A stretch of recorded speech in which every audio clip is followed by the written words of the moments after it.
Now see, I found this stuff in the garage.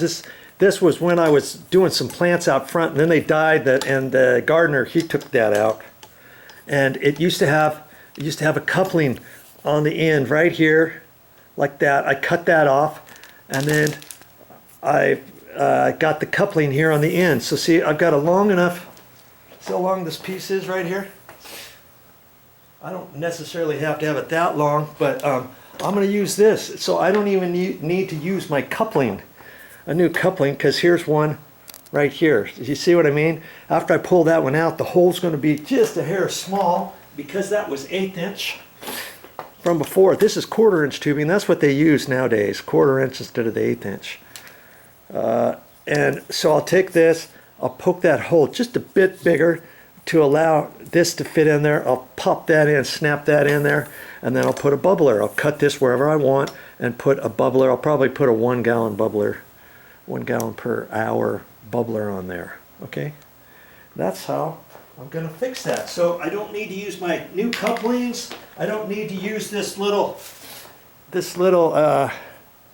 plug that I was going to use. Okay, I'll save that for another time. I'll put all that stuff back in my bag. So now I have a game plan, and I'm ready to do some more. Now I wanted to show you this. Here's that little piece. It was poked on there, and this was coming up here like that. And see how it's cut at an angle?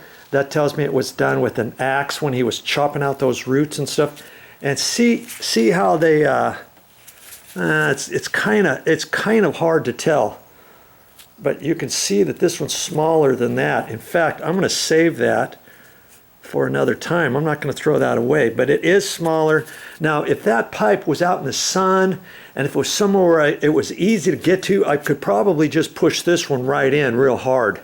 I'm not going to do that. I'm going to take my little tool, just push it in there. It'll only take me a second to do it right, and then I'll be able to poke this one in. Before I do that, I'm going to wipe that pipe off with my paper towel, make sure I don't get any mud in there, and then actually before I figure out how long I'm going to cut this, I'm going to just turn the water back on. I'm going to do a once save, make sure that the water's coming out here, which it should be, and make sure I look down there to see if I see any other areas under the rock that look like there's another leak under there that I'm not seeing, and then check out these other bubblers. At this point, I could, like I said, take this bubbler off, take the other bubbler off, take this bubbler off. I don't think I'm going to have to. I'm going to take a chance and not do it, thinking that there's really not much mud around where I'm doing this, because it's not a major repair. I just pulled that little deal out is all. If I was making a repair on the 5/8 or 3/4 inch drip main pipe, then I would. Do you see what I mean? All right, back at it. Okay, it really didn't take me very long to do that, and I ran it through there, and like I said, you can't really see it, but here's the pipe, and I just kind of hooked it up here and let it stick up. The water should come out of that now. And I'm going to look down there and see if any other water's going anywhere. And that's a good way to do it on a pipe. I like to come out of the side too. That way, instead of the top. That way, if somebody's walking around or something, well, I don't know.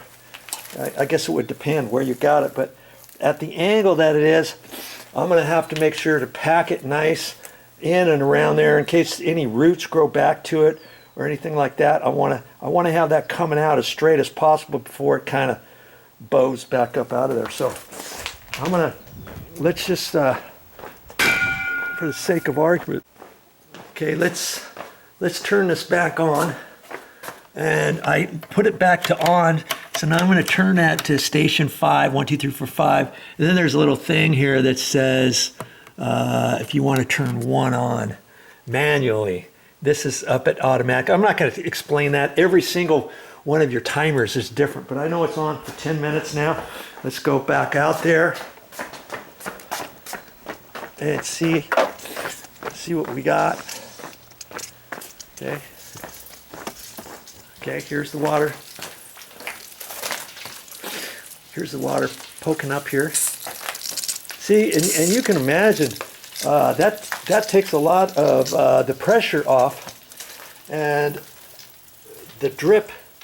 There's hardly any drip coming out.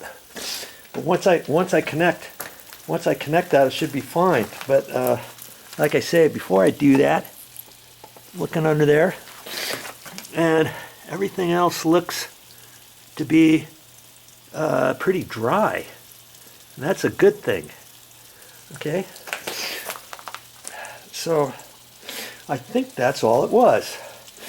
Oh, I got lucky because I was dreading the fact if that main pipe was sliced underneath there, you see I would have to keep digging and then work sideways, try to cut that out, put the coupling in there and fix it that way, so I didn't have to move this rock. But as it is, I found it, and it just happened to be exactly where I could reach it. Isn't that amazing? Okay, so now I'll shut the water. I'll shut the water off, and then we'll talk about this a little bit more.